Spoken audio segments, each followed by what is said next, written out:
ॐ श्रीमात्रे नमः। शिवशक्त्या युक्तो यदि भवति शक्तः प्रभवितुं न चेदेवं देवो न खलु कुशलः स्पन्दितुमपि। अतस्त्वामाराध्यां हरिहरविरिञ्चादिभिरपि प्रणम्तुं स्तोतुं वा कथमकृतपुण्यः प्रभवति।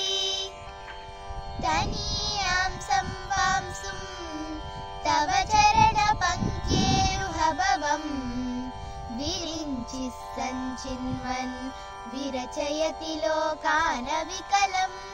वहत्यैनं सौरि कथमपि सहस्रेण शिरसां हरः संक्षुत्यैनं भजति बसितो धूलनविधिम्। अविद्यानामन्तस्तिमिरमिहिरद्वीपनगरी जडानां चैतन्य स्तबकमकरन्दश्रुतिजरी दरिद्राणां चिन्तामणि गुणनिका जन्मजलदौ निमग्नानां दंष्ट्रा मुररिपुवराहस्य भवति।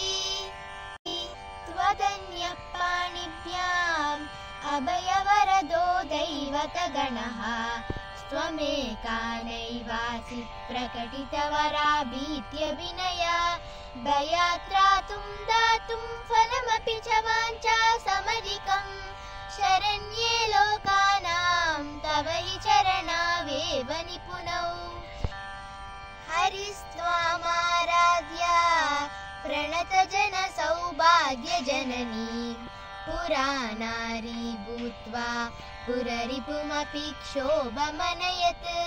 स्मरोऽपि त्वां नत्वा रतिनयनलेह्येन वपुषा मुनीनामप्यन्तः प्रभवति हि मोहाय जगताम्। धनुः मौर्वी मधुकरमयी पञ्चविशिखाः वसन्तः सामन्तो मलयमरुदायोधनरथः। तदाप्येकः सर्वं हिमगिरिसुते कामपि कृपाम् अपान्दाते लब्ध्वा जगदिदमनङ्गो विजयते। क्व न काञ्चीदामा करिकलपकुम्भस्तननता परीक्षीणा मध्ये परिणतशरच्चन्द्रवदना। धनुर्बाणान् पाशं शृणिमपि ददाना करतलै पुरस्तादास्तां नः पुरमदितुराहो पुरुषिका। सुधा सिन्धोर्मध्ये सुरविटपि वाटी परिवृते मणिद्वीपे नीपो पवनवति चिन्तामणिगृहे।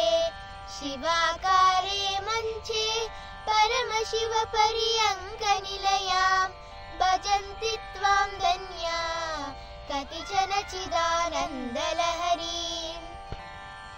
महीमूलाधारे कमपि मणिपूरे हुतवहं स्थितं स्वादिष्ठाने हृदि मरुतमाकाशमुपरि। मनोऽपि भ्रूमध्ये सकलमपि भित्त्वा कुलपतं सहस्रारे पद्मे सहरहसि पत्या विहरसे। सुधाधारासारै चरणयुगलान्तर्विगलितैः प्रपञ्चं सिञ्चन्ति पुनरपि रसाम्नाय महसः। अवाप्य स्वां भूमिं भुजगनिभमत्युष्टवलयं स्वमात्मानं कृत्वा स्वपिशिकुलकुण्डे कुहरिणी। ॐ श्रीमात्रे नमः।